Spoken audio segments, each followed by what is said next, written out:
కేటుగాళ్లు పంధా మార్చారు. రోజుకో కొత్త రకం మోసంతో అమాయక ప్రజలను అడ్డంగా దోచుకుంటూ కోట్లు కొల్లగొడుతున్నారు. సైబర్ కేటుగాళ్ల వలలో ఎక్కువ వృద్ధులే టార్గెట్గా చేసుకుని రెచ్చిపోతున్నారు. సైబర్ నేరాలపై అవగాహన లేని కొందరు వయోవృద్ధులు వారి మాటలు నమ్మి ఇన్నాళ్లు దాచుకున్నదంతా పోగొట్టుకుని బావురుమంటూ సైబర్ క్రైమ్ పోలీసులను ఆశ్రయిస్తున్నారు.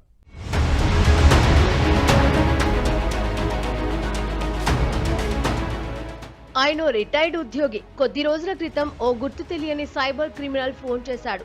ఆన్లైన్ ట్రేడింగ్ లో ఇన్వెస్ట్మెంట్ చేస్తే అధిక లాభాలు వస్తాయంటూ నమ్మించాడు.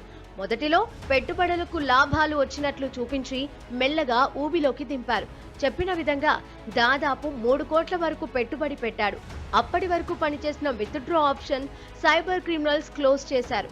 ఇదేమిటని ప్రశ్నిస్తే ఇంకా పెట్టుబడులు పెట్టాలని బెదిరించారు. లేదంటే పెట్టిన డబ్బులు సైతం రావని హెచ్చరించారు. దాంతో ఇది సైబర్ మోసమని గుర్తించిన అధికారి సైబరాబాద్ సైబర్ క్రైమ్ పోలీసులకు ఫిర్యాదు చేశాడు.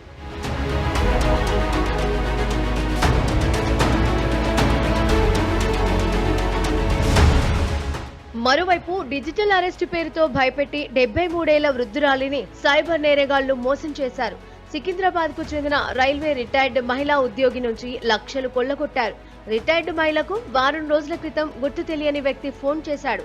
మీ ఆధార్ కార్డుతో తీసుకున్న సిమ్ముపై బ్యాంకు నుంచి అక్రమ లావాదేవీలు జరిగాయని, మీ పైన బెంగళూరులో పలు క్రిమినల్ కేసులు నమోదైనట్లు భయపెట్టాడు.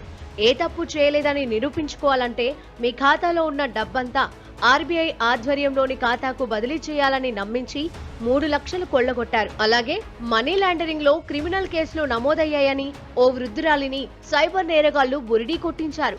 ఆమె దగ్గర నుంచి 23 లక్షల రూపాయల వరకు కొల్లగొట్టారు. ఇలా వృద్ధులే టార్గెట్ గా సైబర్ నేరగాళ్లు రెచ్చిపోతున్నారు.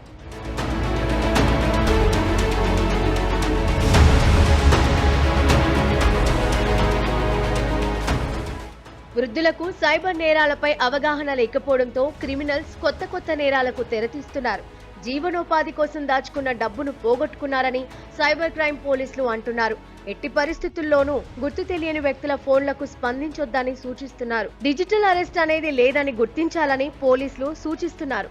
ఈ మేరకు పలు ప్రభుత్వ, ప్రైవేటు కార్యాలయాలకు వెళ్లి అవగాహన కల్పిస్తున్నట్లు సైబర్ క్రైమ్ పోలీసులు తెలిపారు.